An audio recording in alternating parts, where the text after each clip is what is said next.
Donc, bismillah, wa je crois qu'on peut commencer. Bonsoir, bonjour à tout le monde. Bonjour, bonsoir, selon où est-ce que vous êtes. Soyez la bienvenue dans cette nouvelle session organisée par votre club, ESP Data Club. Aujourd'hui, nous allons suivre une présentation très intéressante, très intéressante, avec une personnalité beaucoup plus intéressante. Nous sommes aujourd'hui très heureux d'accueillir le professeur, mon professeur, Youssef Kerim El-Alaoui, titulaire d'un diplôme d'ingénieur de la fameuse INSAI, École nationale de la statistique et de l'analyse de l'information, et d'un master de recherche à Paris-Dauphine. C'est un data scientist qui a fait le tour de plusieurs domaines où il a pu appliquer la data pour prendre des décisions, notamment, on peut citer parmi les secteurs où il a déjà travaillé le domaine de la bourse, chez la bourse de Casablanca.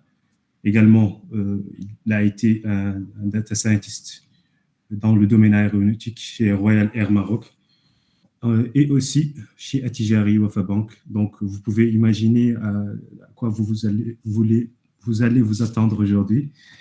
Actuellement également, il occupe le poste de Head of Data Analytics chez une grande entreprise multinationale.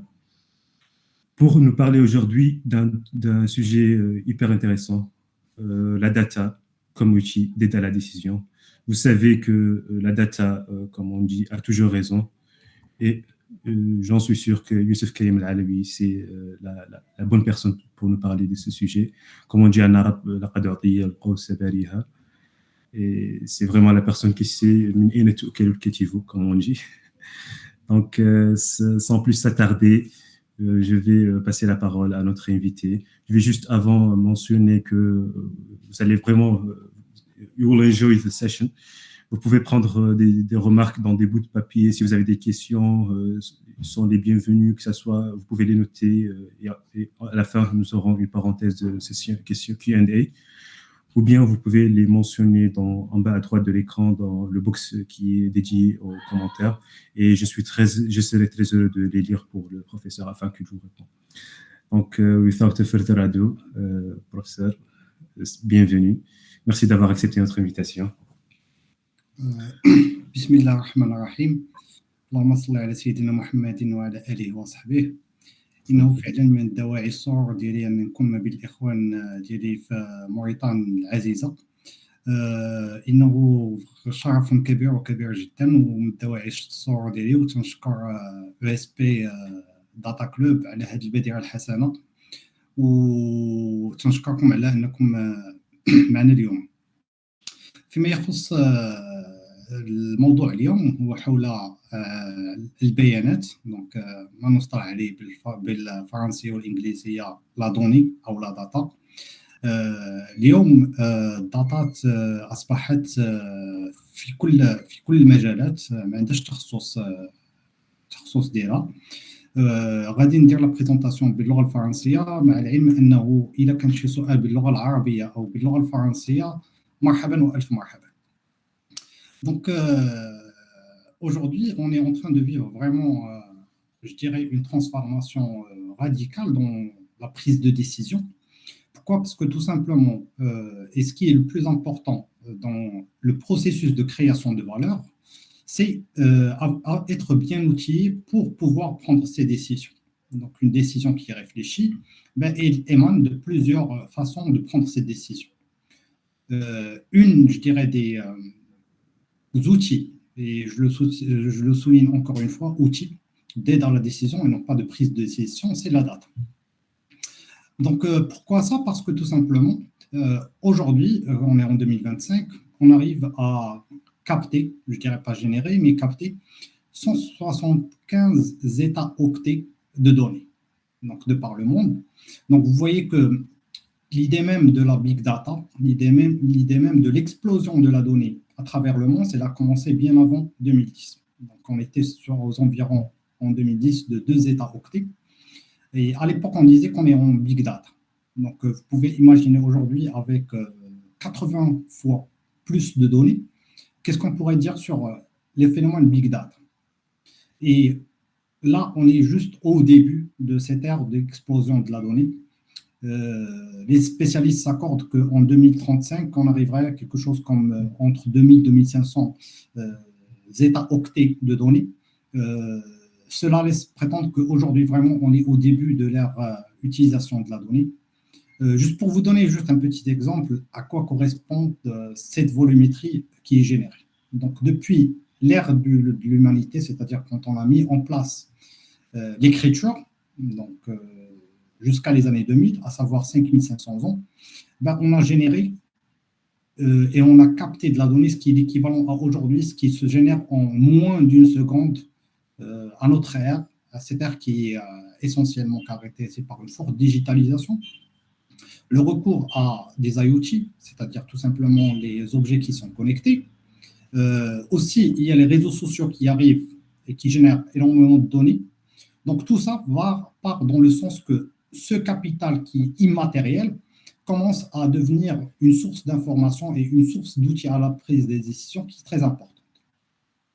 Cela a transformé même la façon avec laquelle les entreprises aujourd'hui utilisent la donnée. Donc, avant l'ère Internet, essentiellement les entreprises, je dirais les gouvernements et tout utilisateur de la donnée, bah, on était essentiellement sur les données qui sont générées par nos systèmes d'information, c'est-à-dire les systèmes d'information propriétaires de l'entreprise ou de l'exploitant de la donnée en général.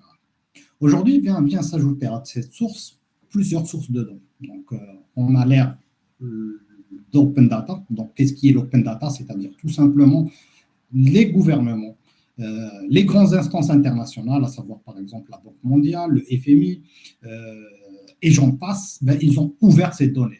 Donc, ces données-là, essentiellement, la philosophie de l'open data, c'est qu'on va partager la donnée pour le bien-être commun de l'ensemble de l'humanité pour qu'on puisse en tirer le meilleur profit. Je ne cache à personne, l'utilisation des réseaux sociaux, aujourd'hui, elle explose d'une façon qui est monstrueuse. Tout simplement, ben, dernièrement, je dirais en année 2022-2023, pour la première fois dans l'histoire, les données, je dirais le taux de pénétration des réseaux sociaux dans le monde a dépassé le taux d'urbanisation. C'est assez fort. Pourquoi? Parce que l'urbanisation, tout simplement, ben, il a commencé avec l'histoire et la préhistoire des humains. Pourquoi on cherchait toujours à urbaniser, à s'urbaniser, à être en regroupement pour pouvoir essentiellement vivre et survivre. Vient à s'ajouter à ça, c'est qu'il n'y a pas uniquement ça, c'est-à-dire que ce n'est pas les sources de données qui sont différenciées, mais même le format des données, ils sont révolutionnaires. À l'image de ce que tout un chacun a entre ses mains, ses téléphones portables, ben, les téléphones portables, ils ont évolué au cours du temps. Donc, sans doute les années 2008-2009, les téléphones essentiellement, ils permettaient d'échanger des textos et des appels. Donc, via les premiers téléphones portables, on pouvait stocker des images. Donc, les premiers téléphones portables, donc, et à travers cet exemple-là, j'en passe toutes les technologies, tous les systèmes de permettent de digitaliser les process des entreprises, arriver à faire la même chose. Vint aussi je dirais un virage qui est très important, c'est la captivité des audios. Bon, à l'exemple de WhatsApp, et pour ne pas citer que lui, ben on arrive à envoyer des audios, à s'échanger des audios. Et puis, il y a l'arrivée des caméras, et des caméras Full HD et HD, qui permettent aussi de générer ces données. Il faut dire que si vous regardez par exemple la taille d'un record en nombre, ben, ça correspond à peu près, donc en moyenne, 5 kilobytes par record. Aujourd'hui, une vidéo HD contient 50 millions de kilobytes. Donc, même là, vous voyez que le volume du record, de l'information en question, s'est multiplié d'une façon qui est exponentielle selon qu'on passe d'un support à un autre. Cela a fait que cette évolution technologique, accompagnée de cette génération de la donnée, bah, il a fait exploser les volumes captifs. Donc, par exemple, quand vous regardez dans une vidéo, donc par exemple, je suis une entreprise, je veux analyser ce qui se passe dans un point de vente physique, ben, je peux mettre un capteur qui me signale combien de personnes sont rentrées et combien de personnes sont sorties. Ben, à travers la vidéo, je peux capter encore davantage d'informations. Si on met une caméra dans un point de vente, donc on peut avoir la même information, c'est-à-dire le nombre de personnes qui rentrent dans mon point de vente, mais aussi je peux récupérer l'heure à laquelle il est rentré, je peux récupérer le sexe de la personne qui est rentrée, je peux voir est-ce qu'il est accompagné, est-ce qu'il n'est pas accompagné, je peux estimer l'âge de cette personne, je peux voir est-ce que la personne a effectué des achats ou un seul achat, est-ce qu'elle a acheté beaucoup de produits, est-ce qu'elle a acheté un peu de produits. Donc on voit que ce support-là constitue une mine d'informations pour cette entreprise, rien qu'à travers cet exemple. Bien sûr, tous les exemples qui sont basés sur l'analyse vidéo ou l'analyse des images ou l'analyse des audios permettent d'extraire des informations qui sont très importantes. Par exemple, quand vous voyez au niveau de l'ensemble du globe, ben, il y a le call center. Une façon d'identifier le client, c'est sa voix. Pourquoi? Parce que la personne nous appelle au téléphone, donc rien qu'en utilisant des algorithmes qui permettent de reconnaître la voix, ben, c'est des choses qui sont faisables. Alors qu'avant, au niveau des call centers, qu'est-ce qu'on faisait? Ben, on demandait l'identification de la personne, on demandait certaines informations pour pouvoir savoir est-ce que la personne est la bonne qui est de l'autre bout du fil ou pas. Bien sûr, j'en passe de différents exemples, ce n'est pas les exemples qui manquent. Tout ça fait que cette mine d'informations, ben, il faudrait l'exploiter dans des cas d'usage, à l'image de ce que je vous ai présenté, qui permettent de créer de la valeur. Donc, tout ça, ce qu'on a vu ensemble, c'est ce qu'on parle aujourd'hui de l'ère de Big Data. Donc, l'ère Big Data, c'est essentiellement plusieurs V qui se sont ajoutés au cours du temps. Donc, on est commencé par 4 V. On est passé à 5, aujourd'hui on est à 7 V. Mais le V le plus important, c'est le V de la valeur. Pourquoi? Parce qu'on ne va pas capter de la donnée juste pour capter de la donnée. On ne va pas utiliser des moyens pour capter tous les types de données qui existent, mais essentiellement, on va la catcher pour en créer de la valeur. Cette valeur-là, c'est essentiellement ce qui, je dirais, le Graal de la récupération de toutes ces données et de triturer toutes ces données. À l'image du V, il y a différents V qu'ils ajoutent. Donc, le volume, on en a parlé, la quantité ne cesse de croître et ne s'arrêtera pas de croître, de par deux facteurs qui sont assez importants et dont le plus important, c'est l'évolution technologique. Tout ça vient que les plus grands spécialistes de la matière s'accordent qu'on est en train de vivre une révolution industrielle. De par le passé, l'humanité a vécu 3 révolutions industrielles. Donc, il y en a eu la première, la deuxième et la troisième. Et pourquoi est-ce qu'on s'accorde sur ça? Parce que l'ensemble des révolutions industrielles, ce qu'il y a en commun entre eux, c'est qu'il y a l'évolution technologique qui arrive au milieu. Donc, on a la machine à vapeur, on a l'électricité, on a la robotisation, mais aujourd'hui, la technologie qui est au milieu, c'est la technologie permettant de générer de la donnée et de capter la donnée. Parmi lesquelles, par exemple, on peut en citer l'immersion du cloud. Pourquoi l'immersion du cloud? Parce que tout simplement, le cloud permet d'accélérer la création de la valeur. Donc là, au niveau du cloud, on ne s'arrête pas uniquement à triturer de la donnée, mais on peut créer plusieurs, ce qu'on appelle les microservices, qui permettent de catcher cette valeur et d'automatiser l'ensemble de pipes de la donnée pour en créer de la valeur. Tout ça part qu'on est aujourd'hui vraiment au cœur d'une nouvelle ère. Donc, cette nouvelle ère, c'est la data qui est au milieu. Donc, je ne vous cache pas, par exemple, l'exemple le plus captif qui permet de toucher cette évolution, c'est tout simplement aujourd'hui sur le secteur boursier. Donc, si on s'intéresse au secteur boursier, les années 2010, ils étaient caractérisés par que les plus grandes capitalisations boursières, c'était des capitalisations boursières qui exploitaient du pétrole. Aujourd'hui, les plus grandes capitalisations boursières, c'est les entreprises qui utilisent la data. Donc, c'est de là où vient l'idée que la data est la nouvelle matière première de notre ère. Pourquoi? Parce que ça crée de la valeur et en transformant ces données-là, effectivement, les entreprises qui l'ont fait, ils ont réussi à créer de la valeur et avoir une croissance exponentielle de leur chiffre d'affaires et de leurs résultats nets, parmi lesquels on cite les GAFA. Donc, Google, Amazon, Facebook, par exemple, et pour ne pas en citer que. Il y a aussi Nvidia. Il y a toutes les entreprises qui sont liées à ces aspects-là, à l'exploitation de la donnée, leur capitalisation a explosé et ils ont dépassé les capitalisations boursières des entreprises qui exploitaient le pétrole. Donc, on voit que ces entreprises-là, qui sont récentes, la majorité d'entre eux, donc quand on regarde Google, donc Meta, et quand on regarde Amazon, c'est des entreprises qui sont créées récemment. Donc, ce n'est pas des entreprises qui sont, je dirais, traditionnelles, mais c'est des entreprises qui viennent d'être créées. Donc, la majorité étant créées par des personnes qui sont dans le domaine de la data et ils savent c'est quoi la data et savent qu'est-ce que ça peut créer de la data. Donc, ce n'est pas uniquement de capter la donnée, mais ils exploitent la donnée. Ça, vous pouvez le ressentir comme étant un utilisateur citoyen qui habite à Nouakchott, par exemple, sur Facebook, le Facebook qu'a Ahmed n'est pas le Facebook qu'a si Mohamed n'est pas le Facebook qu'a Khadija. Donc, on a une personnalisation de cette offre. Cette personnalisation, c'est grâce à la data. Donc, on sait les habitudes de consommation, donc c'est ce qu'on visualise. On sait les habitudes de connexion, à quelle heure on se connecte, quand on se connecte et combien de temps on reste connecté. Tout ça fait que le produit qui est proposé par ces entreprises-là, il est personnalisé.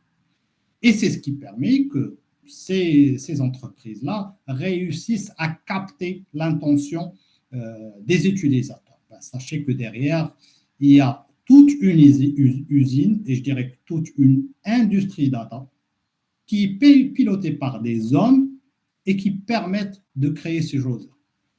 Bien sûr, j'insiste sur le fait des hommes. Pourquoi ? Parce que l'homme, il est important dans ces choses-là. Si on n'a pas une vision, si on n'a pas vers quoi on veut y aller, pourquoi ? Parce qu'on peut en parler des algorithmes en large et à travers, mais derrière les algorithmes, il y a des personnes qui essaient d'écrire des codes pour pouvoir atteindre un certain but. Tout simplement, moi, je dis que les algorithmes, en général, ce n'est qu'une retranscription mathématique d'un phénomène qu'on essaye de modéliser. Donc, tout ça, ça part dans le sens que c'est l'homme qui pilote ce qu'on écrit comme code, c'est l'homme qui pilote vers quoi on veut y aller, et c'est lui, je dirais, qui tient le gouvernail vers quoi est-ce qu'on veut y aller. Bien sûr, les outils existent, on va voir par la suite que ce n'est pas ça qui manque, au contraire, on a une explosion de l'outil de la gestion de la donnée, de l'analyse de la donnée. Je me rappelle quand j'étais en école d'ingénieur, les outils qui permettaient d'analyser de la donnée se comptaient sur les bouts des doigts. Aujourd'hui, on a une multitude d'outils qui permettent de faire cela. Vous allez poser la question, comment est-ce qu'on fait ? Comment est-ce qu'on fait ? Il y a différents niveaux, je dirais, de l'extraction de la valeur de la donnée. Il y a la donnée brute, qui est essentielle. D'ailleurs, comme on a vu, c'est la matière première. Mais cette matière première, on a besoin de la travailler pour en extraire la valeur. L'exemple parallèle que j'aime bien, c'est le pétrole. Le baril de pétrole, à lui, brut, ne permet pas de faire rouler les voitures, ne permet pas de faire décoller les avions, mais il faut le travailler, il faut le raffiner. C'est la même chose. Le raffinage du pétrole, c'est la même chose que le raffinage de la data. On a besoin de passer par différents niveaux pour en extraire la valeur. Les différents niveaux, le niveau le plus rudimentaire, c'est l'analyse descriptive. Donc, l'analyse descriptive, essentiellement, ça me permet de avoir qu'est-ce qui se passe dans notre entreprise, qu'est-ce qui se passe dans notre pays, qu'est-ce qui se passe dans notre population étudiée en général. Essentiellement, ça, c'est très important. Et je dirais que ce qui permet de passer d'un niveau à un autre, c'est l'expertise métier. Donc, on peut prendre un fichier de quel type qu'il soit. Si on ne connaît pas ces variables-là, à quoi ils servent, on passe devant beaucoup de choses. pour illustrer ça, j'aime bien l'exemple qui est très très simple.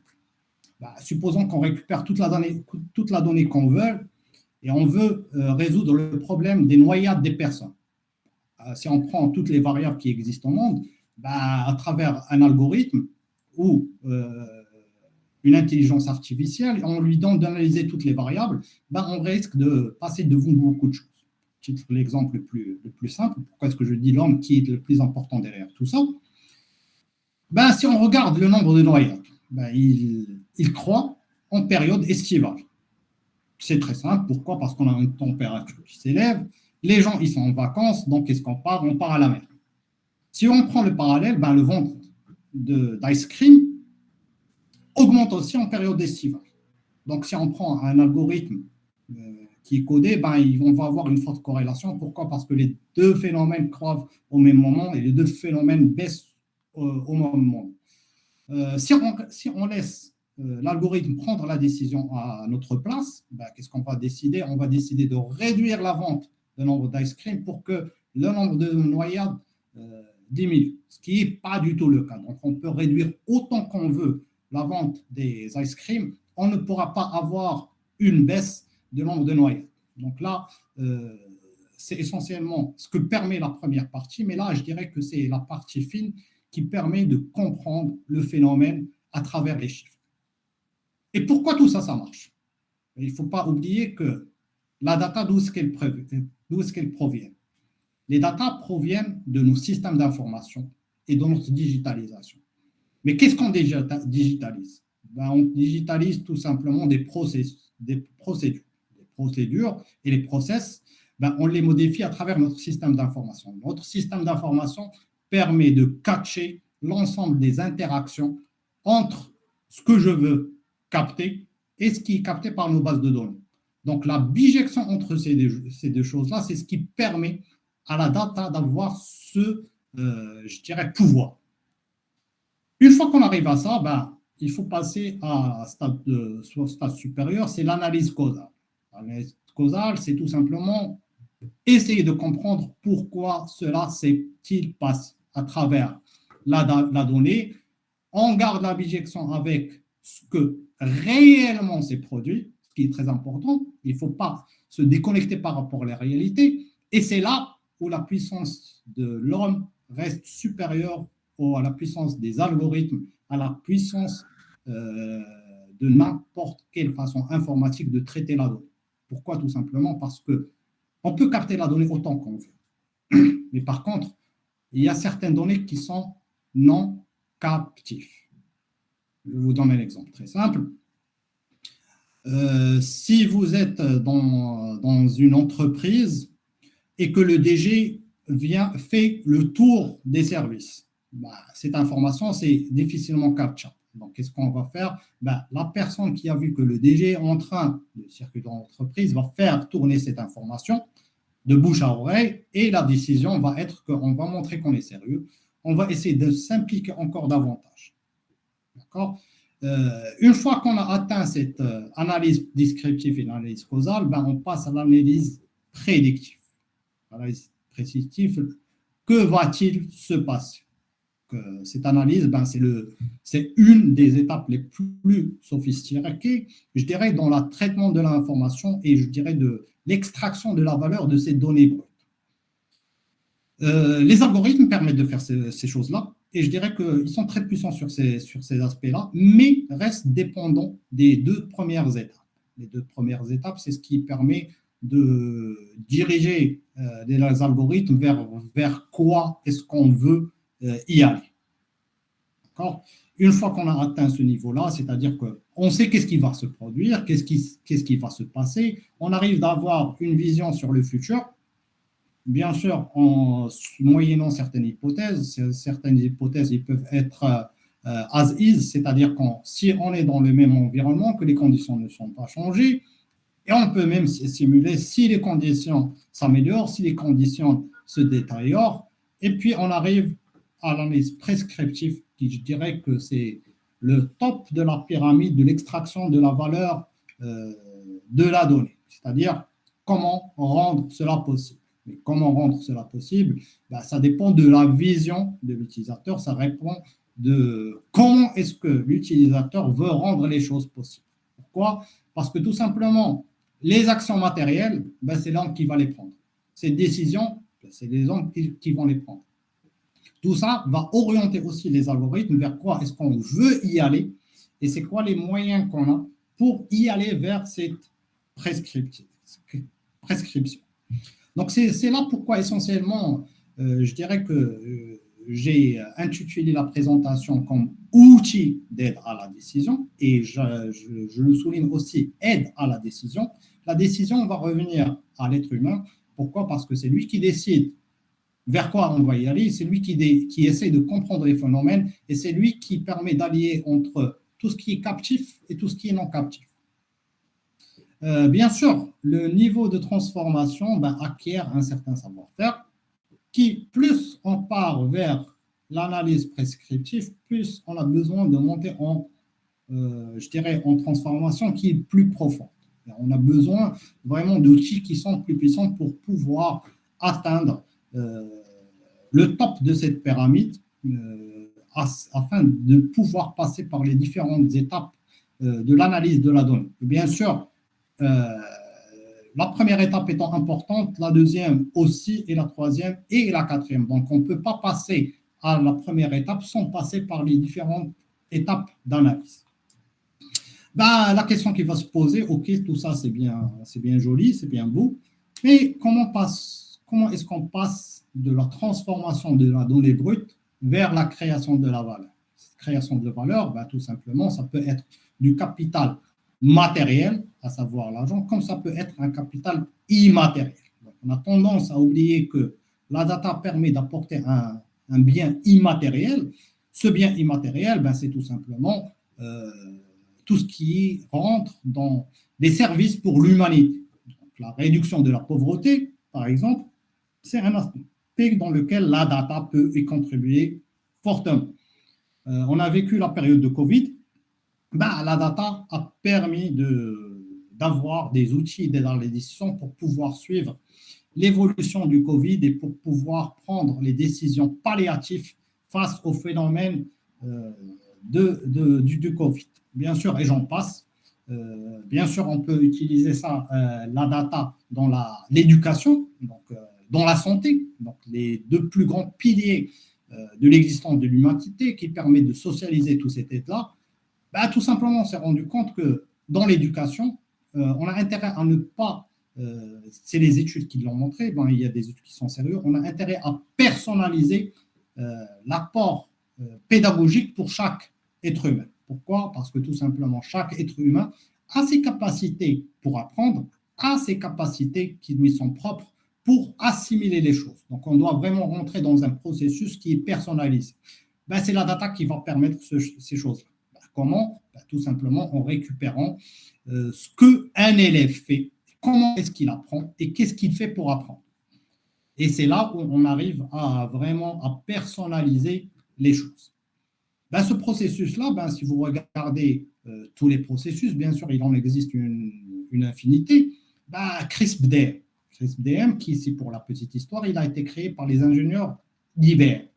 Les ingénieurs IBM, ils avaient je dirais, ce composant de industrialiser la data qu'ils regroupent, ils ont placé la première brique du processus de création de la valeur de la data, le business understanding. C'est-à-dire, il faut comprendre le business, il faut comprendre qu'est-ce qu'on modélise, il faut comprendre ce qu'on analyse. Une fois qu'on a fait ça, on passe à la deuxième étape, c'est l'étape de data understanding. Comme ce que j'ai dit, c'est nos systèmes d'information. Tout ce qu'on a digitalisé, il permet de capter une information. On essaie de garder ce lien de bijection entre la réalité de la chose et la data. Donc, gardez toujours en esprit, c'est que la data permet de garder cette bijection. D'ailleurs, dans ce sens, en général, on a cette bijection qui n'est pas parfaite. Donc, du coup, on parle de qualité de la donnée, on parle des valeurs manquantes, on parle de non-digitalisation des processus, on parle de non-urbanisation des systèmes d'information. Tout ça, c'est un biais entre la bijection entre la réalité et le data understanding.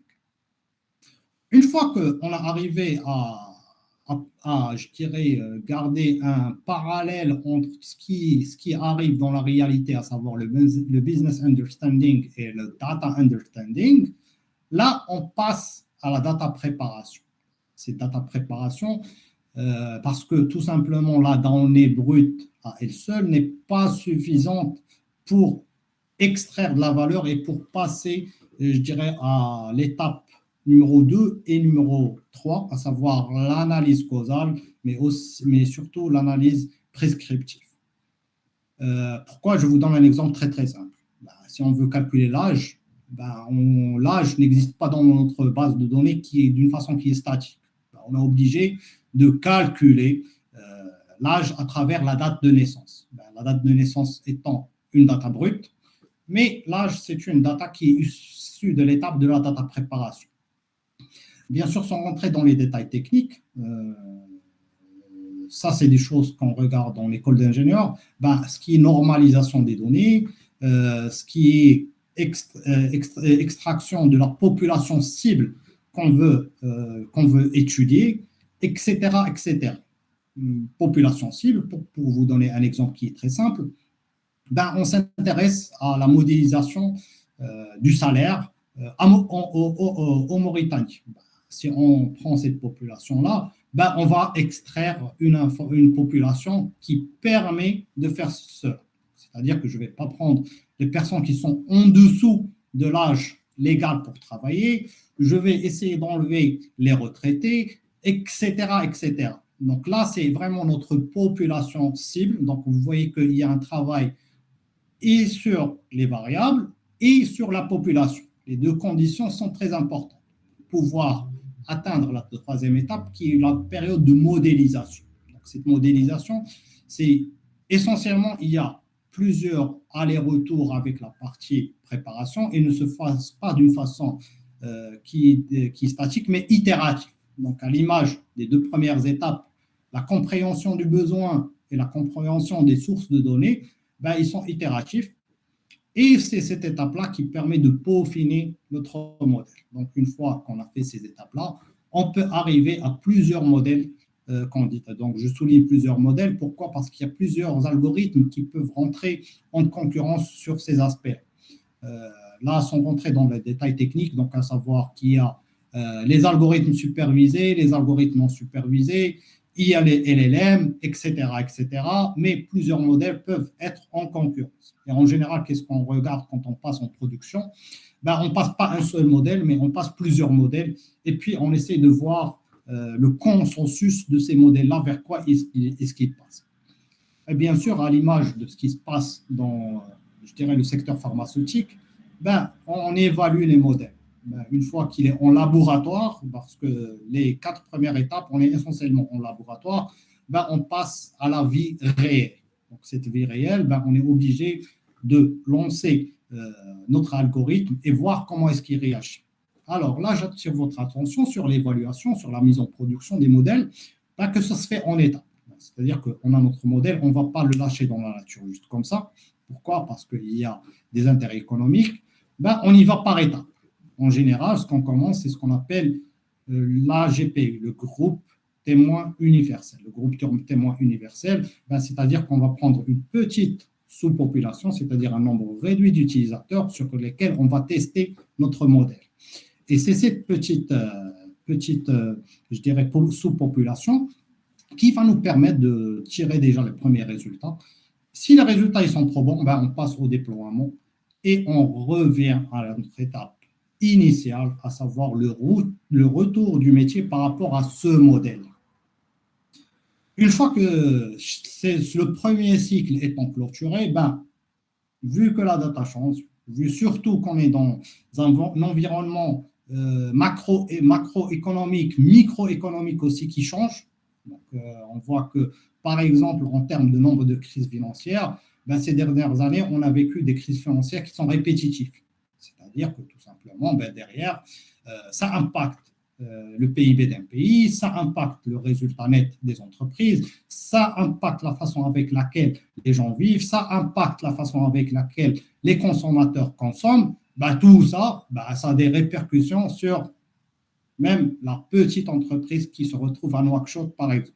On peut avoir une décision qui va se prendre aux États-Unis, ben, les effets, ils sont, je dirais, mondiaux, de par plusieurs facteurs. Il y a le facteur de la mondialisation aussi qui rentre en considération sur ces choses-là. Ben, ces choses-là ben, impliquent que la transformation de la data doit être d'une façon qui est vraiment continue. Prendre un papier, un stylo pour en profiter. Et j'attire votre attention sur le profil de LinkedIn du professeur parce que c'est vraiment, vraiment, vraiment très intéressant. Vous allez trouver tout ce que vous cherchez, que ce soit des offres de stage, du contenu pédagogique, des occasions. Il partage toujours avec son réseau.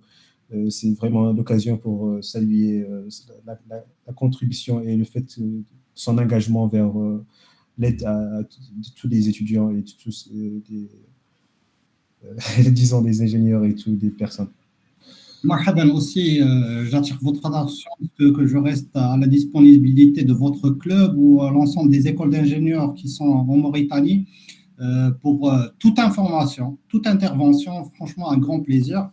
Et comme a dit c'est Ahmed, si vous avez besoin de quoi que ce soit, n'hésitez pas juste à m'envoyer un message, j'y réponds à la majorité des messages, c'est un grand plaisir de par on est des musulmans, alhamdoulilah. Et لا يؤمن أحدكم كما قال الله سبحانه وتعالى في كتابه العزيز لا يؤمن أحدكم حتى يحب كما قال الرسول صلى الله عليه وسلم لا يؤمن أحدكم حتى يحب لأخيه ما يحب لنفسه. Donc c'est vraiment un grand plaisir. N'hésitez surtout pas à poser des questions, à m'envoyer des demandes, quel que soit le besoin. مرحبا وألف مرحبا. من فرج على أخيه كربة فرج عليه الله كرب من قرب يوم القيامة. Donc, sans plus attendre, ben, ok, c'est bien beau. Ben, on va essayer de voir la communauté internationale, comment est-ce qu'elle regarde l'évolution de cette notion-là qui est la data. Donc, c'est une bonne estimation de part de marché. Pourquoi? Parce que tout simplement, pourquoi je dis c'est un indicateur et non pas la part de marché? Parce que tout simplement, ce que vous voyez devant vous, c'est la tendance de recherche. Vous voyez que la tendance de recherche de data, ben, il est croissant depuis 2008 à l'instant où est-ce que je vous parle, ben, on revoit que essentiellement on a un trend qui est haussé. Croyez-moi, il va croître même dans le futur. Pourquoi? Parce que les gens ils tapent le mot data dans le moteur de Google. Donc là, vous voyez que c'est mondial. Donc, bien sûr, on s'est intéressé au monde. Bien sûr, vous pouvez zoomer sur le pays que vous voulez, sur la région que vous voulez. Il va vous montrer que cette évolution-là. Donc là, vous pouvez entrer sur cet outil-là. Il va vous donner vraiment des outils qui sont très puissants. Ben, c'est ces outils-là, essentiellement, qu'ils viennent de s'ajouter à, je dirais, au capital immatériel des entreprises qui utilisent la data. Ça donne aussi des habitudes de consommation. Donc, par exemple, si on essaie de voir juste les habitudes de consommation des téléphones portables par pays, ben, on peut comparer les différentes marques pays par pays et on voit vers quoi est-ce que les utilisateurs qui tapent les mots de recherche des marques de téléphone, parce que essentiellement, c'est quoi le mindset derrière? Le mindset derrière, parce que tout simplement, quand un consommateur veut acheter un produit, le premier réflexe qu'il commence à avoir, ben, c'est d'y aller vers Google pour chercher les caractéristiques de ce produit-là et pour comparer avec d'autres produits. Donc, vous voyez que là, essentiellement, qu'est-ce qui ressort à travers ce graphique? Ben, c'est que l'intérêt, il est croissant. Donc là, c'est une chose qui est très importante. Un autre justificatif, ben, si on s'intéresse à Gartner, donc Gartner comme étant un des cabinets leaders en conseil informatique, chaque année, donc là vous avez devant vous celui de 2022, chaque année il publie ce que vous voyez devant vous. Devant vous, c'est tout simplement ce qu'ils appellent le Hype Cycle for l'intelligence artificielle, for AI. Qu'est-ce qu'ils mettent derrière? Ben, ils mettent un graphique qui est divisé en 5 sous-parties. Une zone of trigger, peak of inflate expectation, truth of dissolution, slope of enlightenment, and the plateau of productivity. Et chaque chose qu'il identifie, il lui donne une target d'évolution des différentes thématiques. Comment ils font ces graphiques-là?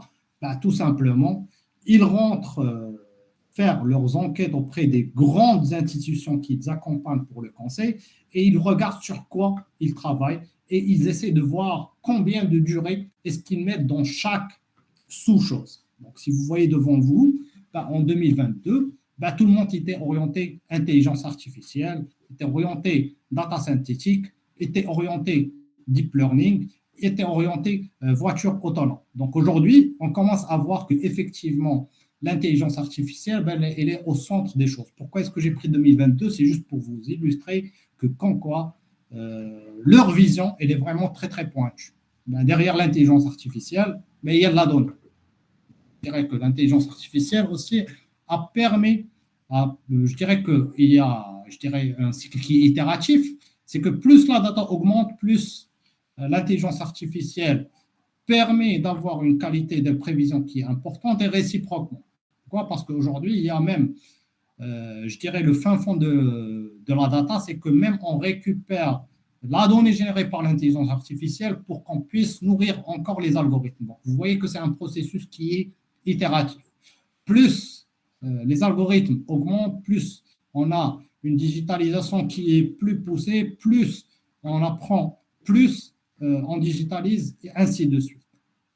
Plus on intéresse les consommateurs, donc si on prend l'exemple le plus simple, Facebook, c'est les algorithmes de Facebook qui permettent aux utilisateurs de rester encore plus sur leur plateforme, sur leur solution, et c'est ce qui permet de nourrir les algorithmes et ainsi de suite. Donc, vous voyez que c'est un cycle qui est itératif. Donc, pour vous, utilisateurs, vous voyez essentiellement cela comme étant une facilitation d'utilisation. Mais il n'y a pas que ça, il y a aussi la partie data qui est très importante, qui permet aussi de faire évoluer cette facilité d'utilisation de la donnée.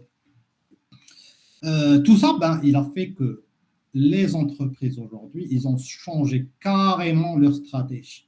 Leur stratégie, avant, on parlait de la stratégie product-centric, c'est-à-dire que c'est le produit qui est au cœur des stratégies d'entreprise. Aujourd'hui, on parle de data-centric, c'est-à-dire que tout simplement, c'est la data qui permet d'orienter toutes nos décisions. Ça aussi, il y a une autre notion de stratégie qui s'est ajoutée à ça, c'est le customer-centric. Bien sûr, la customer-centric, pourquoi? Parce que tout simplement, le client commence à devenir au centre de nos préoccupations et on essaye de tout savoir sur ce client. À titre d'exemple, si on regarde les interviews de Jeff Bezos, le PDG d'Amazon, son souci, c'est de pouvoir avoir toutes les informations du client depuis qu'il a commencé à entendre d'Amazon jusqu'au moment où il a reçu sa livraison. Donc, vous voyez que le processus de récupération de la donnée, il est continu. Il n'est pas à l'image des entreprises qui sont product-centric. On s'intéresse juste au moment de l'achat. Une fois qu'on a réalisé l'opération de l'achat, on arrête de suivre le client. Vous voyez que c'est des philosophies qui sont complètement opposées. Donc, on essaie de mettre le produit en avant pour augmenter le prix. Là, non. On place la data au centre de la préoccupation pour prendre toute décision. C'est-à-dire qu'une fois qu'on a cette philosophie de placer la data au cœur de notre, façon de créer de la valeur ajoutée, on dispose des processus, et je souligne le mot processus de traitement et de transformation des données pour pouvoir répondre à la première brique. Et c'est ces choses-là qui permettent de mettre les moyens matériels et les moyens humains pour créer la valeur. Bien sûr, tout ça, c'est qu'aujourd'hui, il a fait immerger ce qu'on appelle l'industrie data. On n'est pas plus dans l'utilisation de la data, mais vraiment, on est dans une industrie. Cette industrie-là, on a besoin de transformer l'entreprise. Cette entreprise-là, C'est ce qu'on appelle aujourd'hui la notion de data-driven. Donc, le data-driven, c'est-à-dire qu'on place la data pour nous aider à s'orienter vers quoi on veut y aller, vers quoi le top management décide d'y aller. Cette composante-là, il y a plusieurs choses qui vont s'ajouter et qui viennent orienter cette décision de devenir une data-driven. Essentiellement, c'est le capital humain qui est derrière. Donc là, il faut recruter les profils data. Et d'ailleurs, la majorité des profils data sont récents. Donc, quand on parle de data scientist, quand on parle de chief data officer, un CDO, quand on parle de data engineer, quand on parle de data architecte, ces profils-là, ils sont récents. Pourquoi? Parce que vous voyez par vous-même l'explosion de la donnée. On est juste au début. En 2010, on générait 2 à 10 gigas, 2 zeta-octets de données. Donc, on est sur des profils qui sont récents. Mais le plus important, c'est d'avoir cette vision stratégique. C'est déjà de se rendre compte de la puissance de la data dans la prise de décision et dans l'accompagnement dans la prise de décision. Après, les autres choses se déclinent d'une façon qui est, je dirais, naturelle en elle-même. Et un des facteurs de succès de cette orientation stratégique, c'est tout simplement impliquer l'ensemble des collaborateurs. On a beau avoir une vision au top management qui peut être le plus éclairée possible, si on n'intègre pas l'ensemble des collaborateurs dans leur prise de décision, on passe à côté de beaucoup de choses et ça risque de freiner l'évolution de cette notion-là. Pourquoi? Parce que c'est très simple. Une entreprise, c'est une chaîne humaine pour créer cette valeur. S'il y a une partie qui est cassée, on a du mal à créer cette valeur. Pourquoi? Parce que tout dirigeant, toute personne, même la tâche la plus simple, on a besoin des outils dans la décision. Et quand on est une entreprise data-driven, même le collaborateur qui a la tâche, n'importe quelle tâche, il est obligé d'avoir cette vision de data-driven pour pouvoir communiquer avec les autres personnes qui sont data-driven. D'accord? Comme il a dit Mohamed Hassan Tani rahimahullah, inni ukhatibu an-nas ala qaddi uqulihim. La communication entre des personnes dans une entreprise qui sont data-driven se fait par la data. Donc, si vous n'avez pas cette vision data-driven, on n'arrivera pas à communiquer entre eux, ce qui fait que ça ralentit l'évolution de l'entreprise. Et puis, toute chose n'existe que s'il est mesurable. Donc, il faut mesurer continuellement l'apport de la data dans l'entreprise en question pour pouvoir essayer de corriger ce qui doit être corrigé et de capitaliser sur ce qui marche le mieux et être dans continuité de transformation. Une autre question qui est naturelle, ou qui est l'approche data-centrique, ou qui est l'utilisation de la data, mais concrètement, en quoi est-ce qu'on utilise tout ça dans une entreprise? On l'utilise déjà dans la première des choses, comprendre notre marché. Toute entreprise, toute instance gouvernementale, il est très important de comprendre le marché dans lequel on est. Pourquoi? Parce que de par les implications entre les différents secteurs, entre les différents pays, de par la mondialisation qu'on est en train de faire, le marché commence à avoir des impacts significatifs. On n'est plus dans une économie qui est fermée, on est sur une économie qui est ouverte. Les concurrents mondiaux arrivent à me concurrencer, même comme étant moi, une entreprise qui se retrouve en Mauritanie, une entreprise qui se retrouve au Maroc. Pourquoi? Parce que le consommateur, avec un simple clic, de par la digitalisation, il peut commander le produit concurrent qui se retrouve en Chine, qui se retrouve en Thaïlande, qui se retrouve aux États-Unis, et ainsi de suite. Donc, un simple clic a facilité l'usage des sources-là. Je dirais encore beaucoup plus violemment, c'est que pour acheter en ligne, c'est devenu beaucoup plus facile que d'acheter sur le point de vente. C'est pour ça que même il y a un impact qui est assez significatif dans la façon de distribuer les produits. Au départ, on était sur ce qu'on appelait le monocanal. On est passé sur le multicanal. Donc, monocanal, c'est-à-dire qu'on a un seul point de vente, un moyen de vente. Donc là, on peut en citer plusieurs entreprises. D'ailleurs, celle qui est la plus atypique, c'est Ryanair. Donc Ryanair comme étant une entreprise qui est dans le secteur aérien, ben, si vous rentrez et vous voulez acheter un billet d'avion de Ryanair, vous êtes obligé de passer uniquement par son site internet. Donc, vous ne pouvez pas passer par les moteurs de recherche, vous ne pouvez pas passer par un point physique de vente parce qu'il n'en existe pas. Donc, eux, ils sont monocanal, c'est-à-dire Internet. Ne partez pas en considération que la monocanal, c'est uniquement le point de vente physique, mais non, il y a le point de vente physique, il y a le point de vente par Internet, il y a le point de vente par téléphone, ainsi de suite.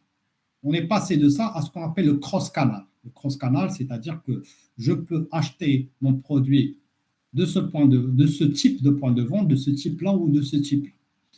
Et là, on se rend compte qu'il y a un problème, c'est que ces canaux de distribution, ben, l'information reste dans le seul canal. Donc, qu'est-ce qu'on a créé? On a créé le cross-canal.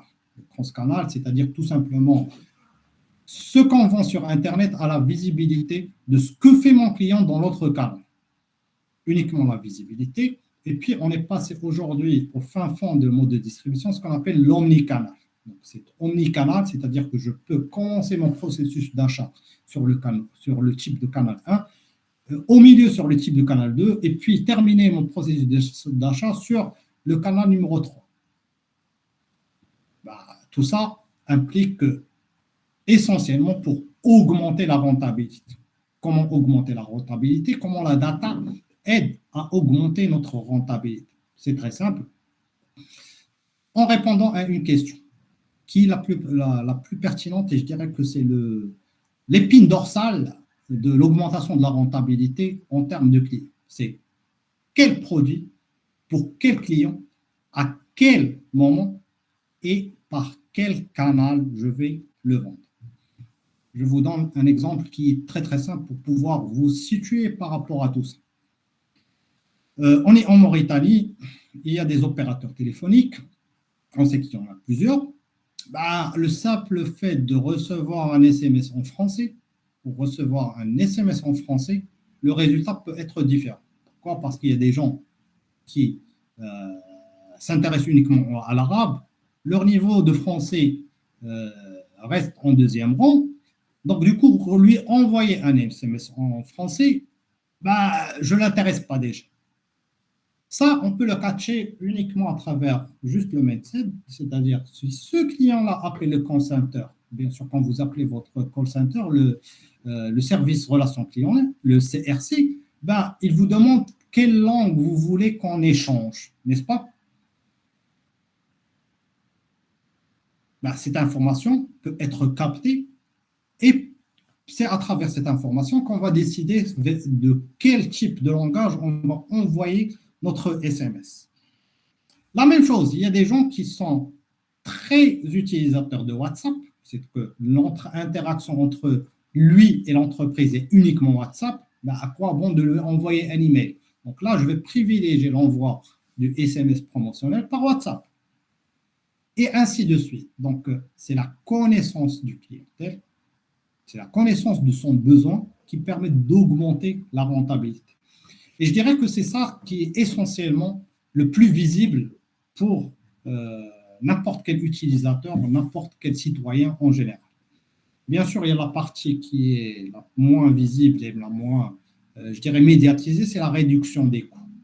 Bien sûr, comme toute chose étant égale par ailleurs, une entreprise, qu'est-ce qu'elle cherche à faire? C'est à augmenter sa rentabilité et à minimiser des coûts. C'est ce qui permet de dégager le résultat net, la valeur ajoutée. Ce n'est que comme ça que les entreprises data-driven créent de la valeur et permettent d'augmenter leur rentabilité. Tout ça aussi, c'est très important. Surtout, ce qu'on remarque aujourd'hui dans nos économies, c'est que la data permet de maintenir la compétitivité. Pourquoi? Parce que si vous êtes dans un secteur que votre concurrent utilise la data, il va être beaucoup plus compétitif que vous. Donc ça, c'est essentiellement, je dirais, le plus grand catalyseur que les entreprises utilisent la data. Donc, de par le monde, si on regarde les différents gouvernements, ben, la data, elle est au cœur de leurs préoccupations. Et c'est ça qui permet au gouvernement qui utilise la data, qui place la data au cœur de leurs préoccupations, d'avoir une efficience qui est plus importante. Et puis, il y a l'aspect qui est le très important, c'est la maintenance prédictive. La maintenance prédictive qu'on peut d'ailleurs mettre dans la réduction du coût, parce que ça a un coût qui est indirect. Ben, tout simplement, aujourd'hui, quand on est une grande industrie, ben, on n'a pas le luxe d'attendre que tel automate ou tel automate tombe en panne pour le remplacer. Pourquoi? Parce que la chaîne de production reste de s'arrêter.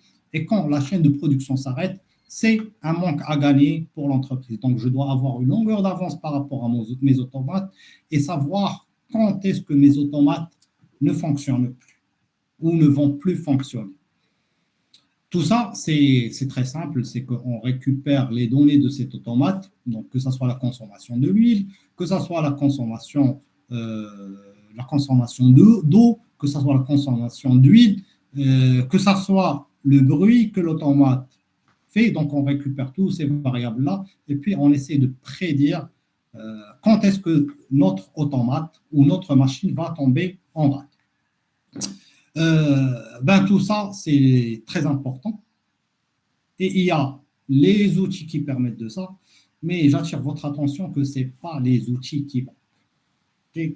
Les outils sont, je dirais, une infinité. Il n'y a qu'à voir le landscape data. Donc, en 2011, on était sur 150 solutions.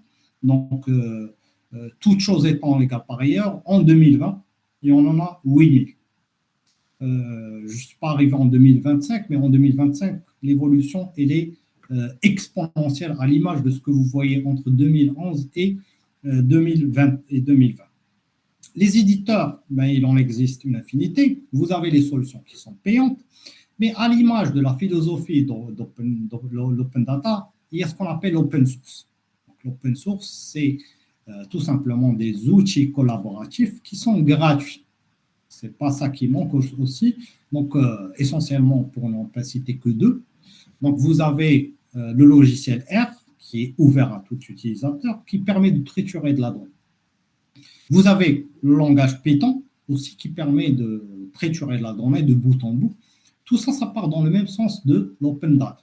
Donc, on a ouvert la donnée, essentiellement à l'initiative de l'ancien président des États-Unis, Barack Hussein Obama, ben, pour démocratiser ces choses-là, pour démocratiser l'utilisation de la donnée, ben, on a développé l'open source. Ben, cet open source, c'est ce qui vous permet essentiellement de triturer de la donnée à l'image des logiciels qui sont propriétaires. Je dirais que beaucoup plus puissant que ça, c'est que quand vous regardez les logiciels qui sont propriétaires, qui sont payants, eux aussi utilisent les solutions qui sont open source. Pourquoi? Parce que c'est gratuit et c'est gratuit pour tout le monde. Donc, eux essayent de créer de la valeur à travers leurs solutions. Ben, ils n'hésitent pas à y aller vers ces solutions qui sont open source. Vous pouvez faire le tour de n'importe quel logiciel de traitement de l'information. Ben, vous allez voir que quelque part, ils intègrent ces solutions-là, si ce n'est que, par exemple, pour en citer, Python. Ben, les gens qui sont derrière, les moyens humains qui sont les plus importants, ben, il en existe différents profils. Je ne citerai pas l'ensemble des cas des personnes. Pourquoi? Parce que je sais que l'auditorium, il est orienté plus vers un avenir, il s'intéresse à la data, ben, il se dit vers quoi est-ce que je veux me diriger. Donc, pour vous donner des exemples illustratifs, ben, il y a le métier de data scientist. Le data scientist, ben, c'est lui qui arrive sur la modélisation de la donnée, c'est lui qui arrive dans la création des modèles, c'est lui qui fit les algorithmes et c'est lui qui essaie essentiellement de donner la prédiction. Et c'est lui qui intervient sur les deux plus hautes briques de la création de la valeur. Donc, comment devenir data scientist? Ben, à l'image de Sidi Ahmed, on est obligé d'avoir un background mathématique, avoir un background informatique. Pourquoi? Parce que tout simplement, qu'est-ce qui change dans le métier de data scientist? Ben, il doit être capable d'aller chercher de lui-même l'information. À la différence d'un statisticien, que lui travaille sur des extractions. Pourquoi le métier de statisticien il est dépassé? Parce qu'entre le moment où tu fais ton extraction et le moment où tu vas arriver ton modèle, il y a beaucoup de choses qui se sont arrivées. En général, ça prend plusieurs mois. Donc, on est obligé de refaire le travail. Pourquoi? Parce que, de par ce qu'on a vu ensemble, le comportement de la clientèle a changé, la situation macroéconomique a changé, donc le modèle que le statisticien va sortir, si on le déploie dans la réalité, il va devenir caduc. Donc, le data scientist, je dirais que c'est lui qui branche le tuyau sur le vivier de la donnée pour pouvoir que son modèle vive à l'infini et d'une façon qui est itérative. Donc, un background mathématique, un background informatique, mais le plus important, c'est le background métier. C'est pour ça qu'on commence à avoir des data scientists qui se spécialisent dans un métier donné. Donc, on a un data scientist qui est spécialisé sur le marché financier. Pourquoi? Parce que le marché financier a ses spécificités et que le data scientist a le rôle de retranscrire à travers ces modèles ce qu'il comprend de comportement du consommateur dans le marché dans le secteur bancaire, de l'évolution des actions. Pourquoi? Parce que si vous regardez l'évolution d'une action, qu'elle soit cotée dans n'importe quel marché financier, quand on parle aux États-Unis, en Europe, en Asie, ils ont un mouvement qui est chaotique. Okay? Le comportement de l'investisseur change. Avant, le secteur boursier, les acteurs se comptaient sur les bouts des doigts. C'est-à-dire que c'était les investisseurs qui sont institutionnels, les investisseurs qui sont d'un niveau qui est assez important et qui ont des moyens d'accès au marché financier. Là aussi, sur le marché financier, on a une démocratisation d'accès au marché financier. Donc, on a les petits porteurs. On a aussi tout ce qui est trading électronique. Donc là, vous pouvez être un workshop comme étant un étudiant lambda 0, vous vous intéressez au marché financier, que ce soit aux États-Unis, que ce soit de la crypto-monnaie, vous avez la possibilité de trader, ce qui n'était pas le cas avant. Il y a l'autre métier que je dirais que aussi qui est très important, et je dirais que c'est le compagnon du data scientist, c'est le data engineer. Le data engineer, c'est tout simplement celui qui va préparer la donnée pour notre data scientist. Bien sûr, cette préparation se fait en tandem. Ce n'est pas que le data engineer, il est dans son coin, il prépare la donnée. Une fois qu'elle est préparée, il demande au data scientist d'aller explorer. Non. Les choses se font en équipe. Pourquoi? Parce que la modélisation fait ressortir un besoin. Quand vous regardez, comme on a regardé ensemble dans la partie CRISP-DM, le processus de création de la valeur, les étapes sont itératives. Donc, il faut que, je dirais, le tandem entre le data engineer et le data scientist soit parfait pour pouvoir essayer de faire aboutir à une modélisation qui est importante. Aussi, le data engineer, il intervient conjointement avec le data scientist dans la mise en place de leur modèle. Parce qu'on va avoir notre modèle, il va sortir une prévision. Cette prévision aussi s'intègre dans notre système d'information. L'exemple le plus simple, quand vous êtes sur YouTube, quand vous êtes sur Instagram, la vidéo qui va apparaître derrière, elle est basée sur votre façon de naviguer sur ces réseaux sociaux. Donc, on est obligé de toucher à notre système opérant. Là, qu'est-ce que vous avez fait et c'est quoi la vidéo qui va vous intéresser pour l'affiche? Donc, l'output du modèle devient un entrant pour l'informatique classique. Il y a aussi le métier de data analyst. Le métier de data analyst, c'est lui qui intervient sur le bas de l'échelle. Quand on parle de l'analyse descriptive ou l'analyse causale, c'est au niveau du data analyst.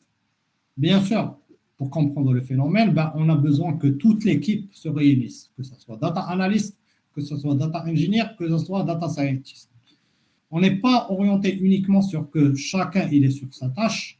Et d'ailleurs, même ça, on a un changement de comportement des métiers en général, pas que les métiers data. C'est ce que vous entendez parler par les nouvelles méthodes de travail, à savoir le Scrum, la méthode agile. Ça, essentiellement, ça décline du fait que les processus sont devenus itératifs. Au contraire, quand on menait auparavant par la méthode classique n'importe quel projet, on était en mode V, où chacun était dans son spécialité et que tout un chacun il est orienté vers une partie du process. Le conseil que je pourrais vous donner, quand vous êtes jeune, n'essayez pas de vous spécialiser. Pourquoi? Parce que tout simplement, vous serez mené à faire les trois parties. Donc, il faut vraiment être un couteau suisse pour pouvoir répondre à toutes les parties data.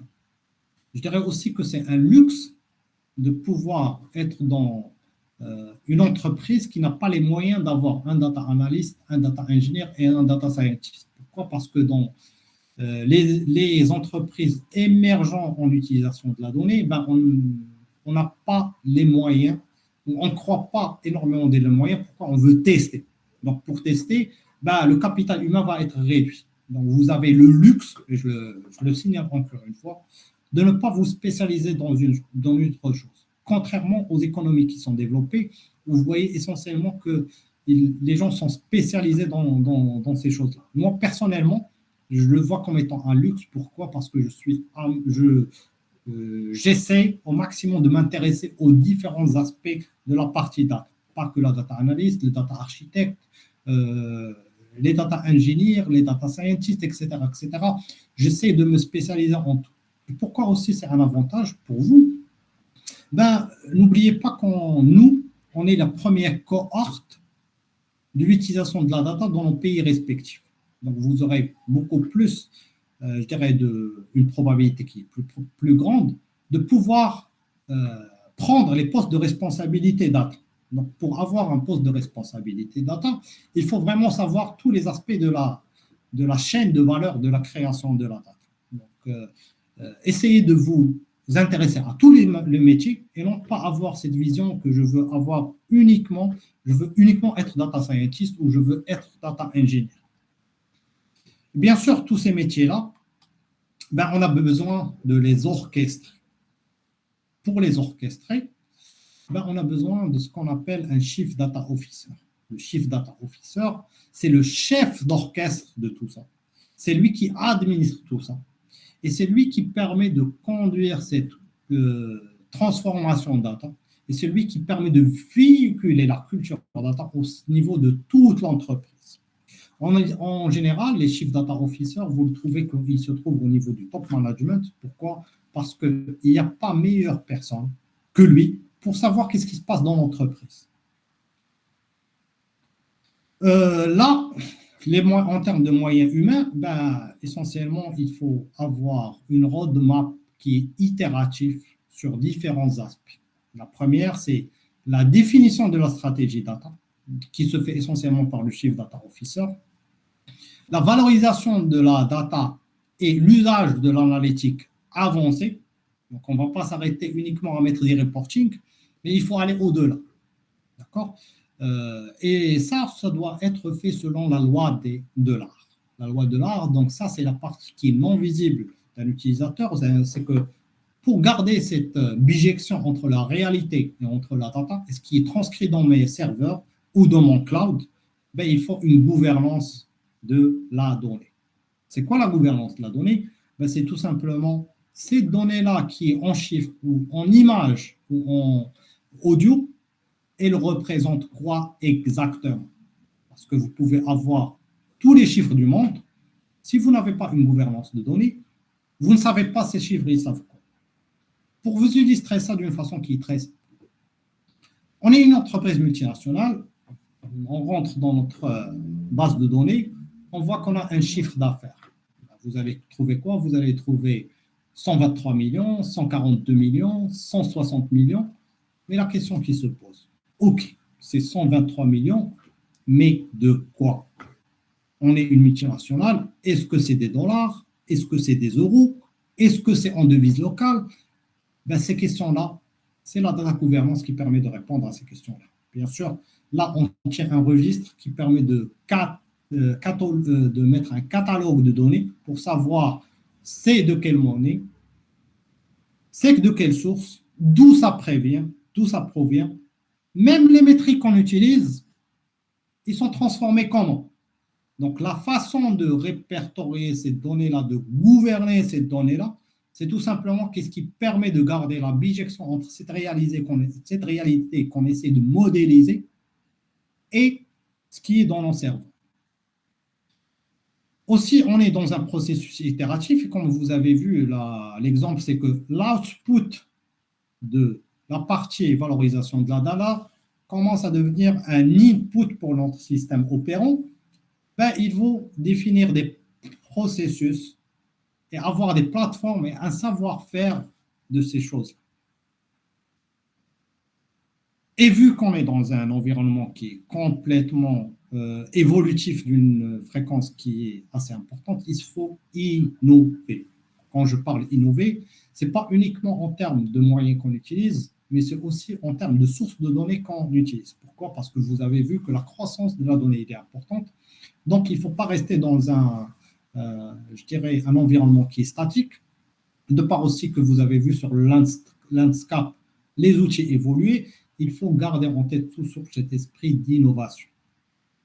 Les algorithmes aussi évoluent, la capacité de stockage évolue, tout ça nous insiste à placer l'innovation aussi une brique qui est très importante dans notre processus itératif de la valorisation de la donnée. Et ça, c'est le Chief Data Officer qui veille sur ça en donnant les moyens pour l'ensemble de l'entreprise pour diffuser cette culture data. Et surtout, ce qui est le plus important, c'est que toujours, je vous parle d'un processus qui est itératif. Cette itération, c'est ce qui garantit essentiellement que la stratégie data s'oriente vers une vision qui est vraiment évolutive face à cet aspect, à cet environnement dans lequel on vit en général. Bien sûr, là, je me réfère à Einstein, c'est exactement ce qu'on est en train de vivre. Mais qu'est-ce qu'il a dit? Le monde que nous avons créé est un produit de notre pensée. Nous ne pouvons pas le changer sans changer notre façon de penser. Notre façon de penser, il faut penser vers ce qui permet de croître. Vers quoi est-ce qui permet de créer de la valeur? Je dirais que le plus important par mon humble expérience et ma courte expérience sur la data, c'est le mindset qui est le plus important. On peut avoir toute la donnée du monde, on peut avoir tous les moyens du monde. Si notre mindset n'est pas propre, c'est pas bon. Ça, on le retrouve même dans le hadith, la yughayyiru Allahu biqawmin hatta yughayyiruna ma bi anfusihim. Le mindset, il est très très important. Et c'est notre mindset qui permet d'aboutir à tout ce que je viens d'exposer. Ok, on va dire tout ça est bien beau, c'est quoi les étapes clés pour la mise en place d'une stratégie data? C'est très simple, on commence par l'existant. Dans quel point on se retrouve? C'est quoi l'héritage qu'on a? C'est quoi les processus métiers? C'est quoi le pourcentage de digitalisation qu'on a dans notre entreprise, dans notre gouvernement ou notre instance? Cela va vous permettre d'identifier les cas d'usage qui sont potentiels. Bien sûr, la liste de cas d'usage, quand vous partez d'une feuille vierge, c'est un avantage et non pas un inconvénient. Pourquoi? Parce que vous avez tout à construire. Et quand on a tout à construire, là, on peut s'amuser de la façon qu'on veut. Okay? Et la troisième étape, c'est la préconisation d'un benchmark. Vers quoi est-ce qu'on va s'orienter? C'est quoi les cas d'usage qui sont les plus importants? C'est quoi les cas d'usage qui sont les plus probants? Et ça va vous définir une feuille de route qu'il faudrait prendre avec attention. Pourquoi? Parce que, qu'on le veuille ou pas, l'industrie data, elle demande des moyens. Okay? Elle demande des financements. Si vous voulez mettre un data lake, par exemple, dans une entreprise, c'est très coûteux. Okay? Pour avoir les gens qui vont travailler sur ça, il faut du budget. Une fois qu'on a fait ça, on passe à la cinquième étape, c'est-à-dire qu'on va mettre une conception de mise en place de la solution vers quoi on veut y aller. Une fois qu'on a fait ça, on commence à construire les premières briques. Donc, une brique vient s'ajouter à une chose jusqu'à atteindre la mise en place. La condition la plus importante, c'est véhiculer la culture data au sein de l'ensemble des acteurs de l'entreprise. Vous voyez à travers mon exposé tout au long, j'insiste sur le rôle du capital humain. Même ça, il est très important. C'est les acteurs qui permettent de rentrer dans ça.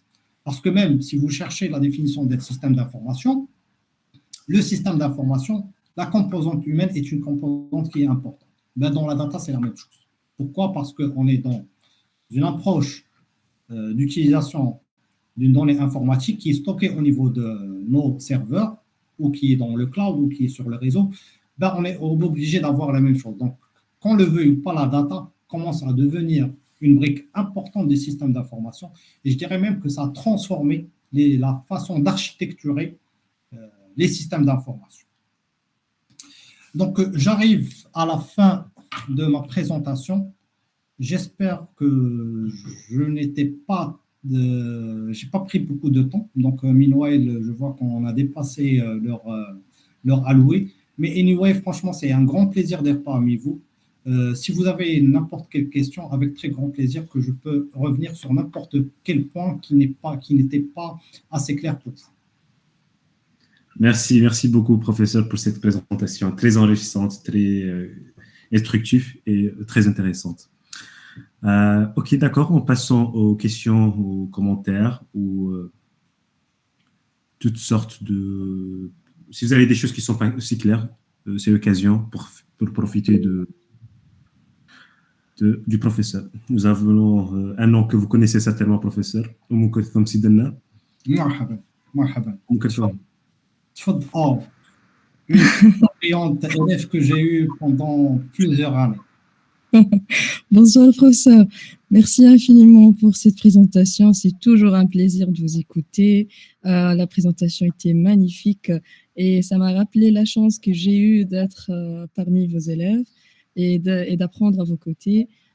Certes, le cours que vous avez dispensé à l'INSEA de Rabat a été déterminant dans la passion durable que je nourris chaque jour pour la DataVis, mais c'est pas uniquement ça, c'est aussi pour le domaine que je continue aussi à porter, à m'inspirer chaque jour des remarques que vous avez faites.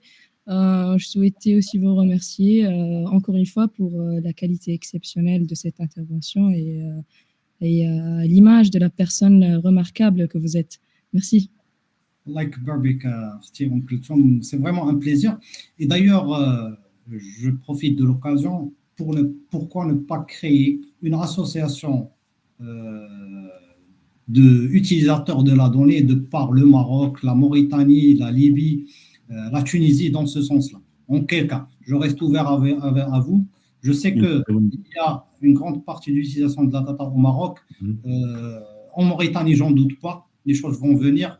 Donc, réfléchissez-y et je me tiens à votre disposition. Inch'Allah, c'est une très bonne idée. Nous allons l'apprendre, Inch'Allah.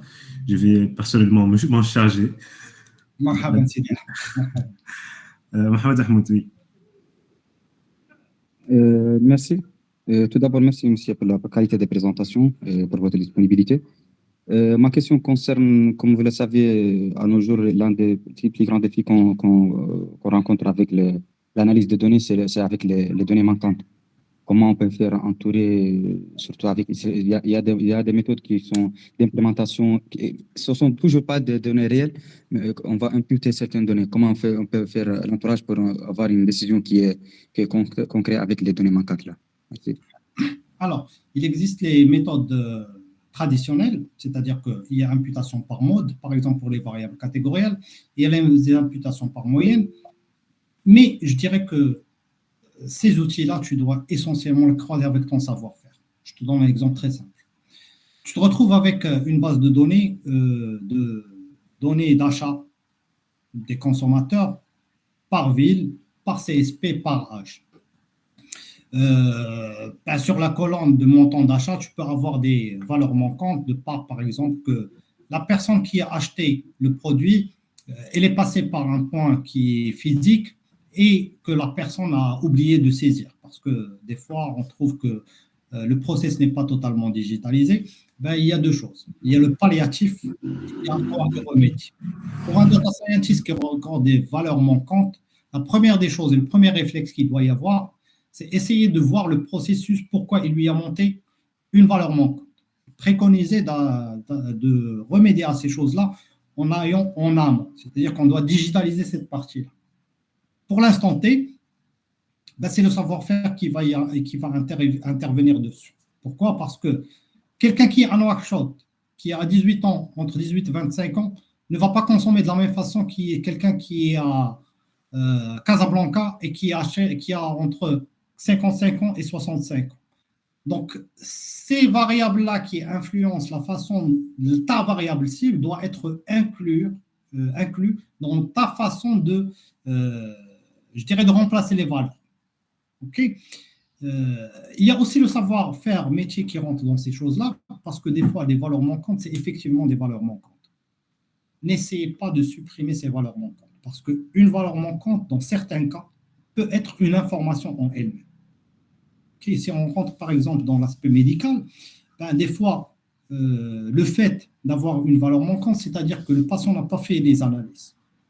Okay? S'il n'a pas fait ces analyses médicaux, ça veut dire qu'il y a un suivi qui est non important. Je ne peux pas te donner une règle qui est très simple, mais ce que je te donne comme conseil, c'est essentiellement essayer d'intégrer l'aspect métier qui est dans ta spécialité. Et les techniques sont assez importantes, que ce soit du clustering. OK, le clustering, pourquoi est-ce qu'on fait les clustering? Parce que tout simplement, dans l'imputation des valeurs manquantes. Parce que tout simplement, on essaie de voir ma valeur manquante, son individu, où est-ce qu'il se retrouve, dans quelle sous-population se retrouve. Il y a le mode, il y a la médiane, il y a la moyenne, il y a une infinité de méthodes. Mais ces méthodes-là, si tu ne sais pas le mindset avec quoi tu vas remplacer, ben, ils sont inefficients. D'accord, merci professeur. J'espère que ça répond à la question. Mustafa Al-Khalifa. Bonjour. Bonjour, monsieur. Salam alaikum. Tout d'abord, je tiens à vous remercier pour votre présentation qui était vraiment très intéressante et enrichissante. Je suis un étudiant en master en développement, donc Java JDZ. Donc, même si mon domaine est plutôt le développement, je m'intéresse aussi à la data science par curiosité. J'aimerais savoir pourquoi il est essentiel d'avoir un background en mathématiques pour devenir un data science, alors qu'en pratique, on utilise surtout le Python et des bibliothèques. Et quel est exactement le rôle mathématique dans une enquête de données? Très bien. Ben, quand vous prenez un algorithme, derrière, c'est une formule mathématique. Donc, si vous ne savez pas c'est quoi la formule mathématique, c'est tout simplement parce que c'est ce qui vous permet de retranscrire la chose. C'est la même chose. Vous êtes en train de conduire une voiture, tu me dis, ben, pourquoi est-ce que je vais savoir l'aspect mécanique alors que je sais très bien conduire une voiture? Oui, je vous l'accorde. Tu vas conduire la voiture, mais quand tu auras une panne, là, l'aspect mécanique s'ajoute. C'est la même chose. C'est que quand on soulève le capot de l'algorithme, je veux voir qu'est-ce qu'il y a derrière l'algorithme. Ces choses-là, ils sont très importantes. Je dirais que ça, essentiellement, on ne voit pas l'importance de cet aspect-là quand on est informaticien comme ton cas. Pourquoi? Je fais du code, j'ai un input et il m'affiche un résultat. Mais la question que tu dois te poser, qu'est-ce qui t'a affiché exactement? Okay. Je donne l'exemple le plus simple. Tu fais une modélisation de régression logistique. Tu vois, c'est quoi une régression logistique, je suppose? Non. Ok. Si tu fais une classification, tu as 0 et 1. Okay. 0, c'est malade et 1, c'est pas malade. Si tu ne sais pas, est-ce qu'il te modélise la probabilité que x est égal à 0 ou x est égal à 1, tu risques d'inverser le processus. Donc, il faut être vraiment très fin sur l'utilisation de ces choses-là. Parce que là, essentiellement, sortir un résultat d'un logiciel, c'est devenu très, très facile. Quand tu parles du code Python, une demi-ligne de code te permet de générer toute une sortie. Si tu prends l'exemple du package Picaré, vraiment une demi-ligne de code, c'est devenu des solutions low code, ben, il te génère énormément de sorties. C'est quoi l'apport de l'humain dedans? Ben, c'est tout simplement interpréter ce qu'il y a derrière. La même chose quand je donnais le cours de data visualisation. C'est pas très compliqué de sortir un graphique. Les solutions, ils sont différents et variés. Que ce soit le logiciel Power BI, que ce soit le logiciel Tableau, que ce soit le Matplotlib sur Python, que ce soit Seaborn, que ce soit Broker, que ce soit Plotly. Mais le plus important, c'est quoi? C'est interpréter le graphique. Avec un background mathématique, tu arrives à interpréter rapidement le graphique. Et s'il y a un apport de l'humain dans ces choses-là, c'est l'interprétation du résultat. Ok, tu sors un modèle de régression linéaire, tu as des coefficients, mais ces coefficients, qu'est-ce qu'ils veulent dire? Dans le même sens, quand tu as un coefficient qui est positif, est-ce que it makes sense ou it doesn't make sense? Ça, c'est très important. Okay, si tu fais ta régression linéaire comme étant quelqu'un qui ne s'intéresse pas à ces choses-là, tu vas avoir des coefficients positifs, des coefficients négatifs, mais il faut savoir, est-ce que dans la réalité, ce coefficient qui est négatif, ça représente une chose qui est plausible.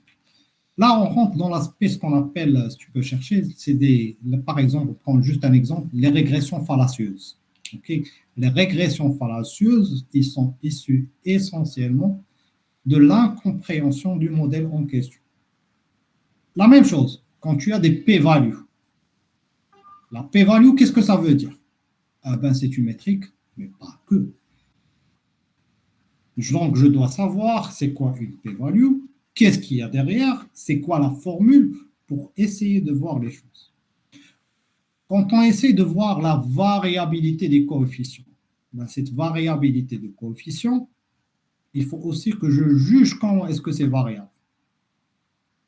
Est-ce que l'amplitude elle est grande? Est-ce que l'amplitude elle est basse? Et là, les moyens de quantifier la variation, elle diffère d'une métrique à une autre.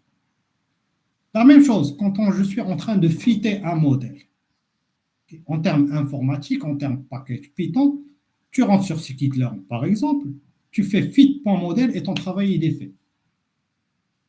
D'un point de vue informatique.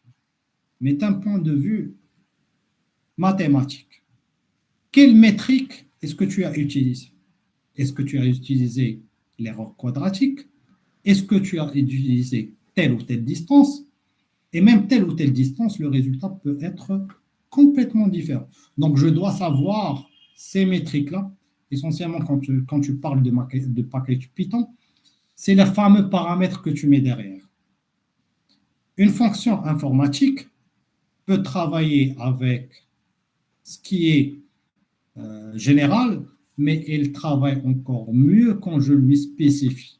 Pourquoi? Parce que quand tu es développeur informatique, quand tu déclares les inputs, ils sont utilisés dans ton programme informatique. Et comment est-ce qu'ils sont reliés entre eux? Ça, c'est la partie mathématique qui permet de le faire. Et c'est ça qui fait la différence entre un data scientist débutant, parce que quand on débute en général, on ne prête pas attention à ces choses-là. On a une sortie, on est plus attiré par le fait qu'on a réussi à mettre le pipe de la donnée, qu'on a un résultat final, mais on ne s'intéresse pas à ces petits détails. Comme on dit, la perfection se fait par les détails, mais les détails ne font pas la perfection. J'espère que j'ai répondu à ta question. Et si tu veux y aller encore beaucoup plus loin que ça, tu as mon LinkedIn, tu me contactes avec très grand plaisir. Ok, ça marche. Merci beaucoup. Merci. Merci, Mustafa. Fatimetou Ahmed Mahmoud. Merci beaucoup, monsieur, pour cette belle présentation. Ma question était à propos de comment le Big Data permet-il aux applications de personnaliser les contenus et de cibler les utilisateurs à des fins marketing. Très simple. C'est le mindset derrière.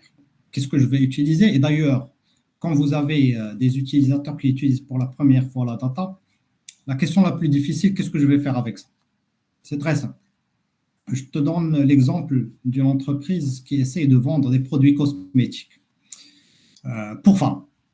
Le plus intéressant, on va envoyer un marketing. Notre produit, il est pour qui? Il est pour les femmes, donc déjà filtré sur les femmes. Et bien sûr, on va se dire, c'est quelle tranche d'âge qui est le plus important. Donc là, si tu pars voir un métier, il va te dire, bon, entre 18 et 35 ans, c'est les femmes qui s'intéressent le plus. Et il va te dire, oui, les femmes qui sont dans le rural ne vont pas s'intéresser aux produits. Tu vois ces choses-là que je te donne d'une façon utilisant mon algorithme personnel, l'algorithme de la personne derrière, tu essaies de le confirmer à travers tes modèles. L'exemple le plus simple aussi, c'est les habitudes de consommation.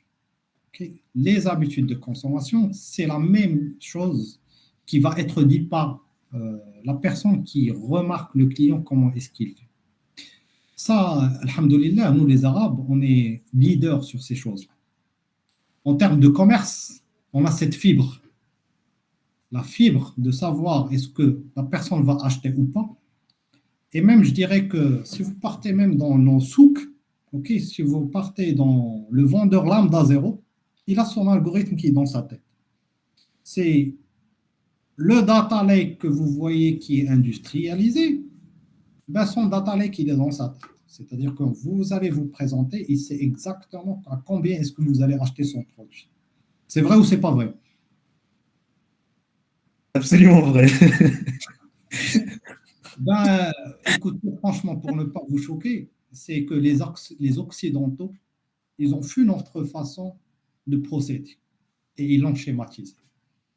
Quand vous regardez CRISP-DM, le Business Understanding, qui est la première brique, ben c'est ce que je vous donne. C'est que dans le commerce de proximité qui est au bas de notre rue, vous avez le vendeur, celui qui vend tous les aliments. Ben lui, il connaît le nom de votre petit, de votre femme, de combien de personnes sont dans vos foyers, c'est quoi les habitudes de consommation. Et c'est à travers ça qu'il vous propose des produits. Prenons l'exemple le plus simple. Si vous êtes amené à acheter un thé, et vous avez une fréquence qui est régulière sur un thé, si ce commerçant-là, il a un nouveau produit qui arrive, il va vous proposer ce produit pour thé. Pourquoi? Parce qu'il sait que vous aimez bien le thé. Donc, le plus important, c'est le business understanding. Si tu comprends très bien le métier, si tu comprends très bien ce que tu veux vendre, après, tu peux mettre n'importe quel modèle qui va retranscrire mathématiquement ce que tu es en train d'observer.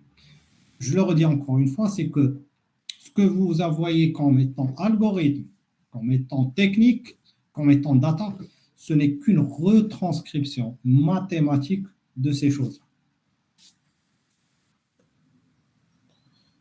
Très bonne conclusion et très bon exemple, très bonne réponse, machallah. C'était très intéressant. Je crois qu'on a débordé, mais c'était très intéressant. C'est vraiment, we enjoyed it. Avec plaisir. Et d'ailleurs, même pour compléter, juste pour dire que ce que je suis en train de dire, que nous les Arabes, alhamdoulilah, on a ces choses-là dans nos ADN, c'est que quand vous voyez le khawarizmi, là, je vais vous apprendre une chose. Et d'ailleurs, Sidi Ahmed, j'en avais parlé pendant le cours et en culture. Je vous laisse raconter l'anecdote sur le khawarizmi. D'accord. Dans le Sidi Ahmed.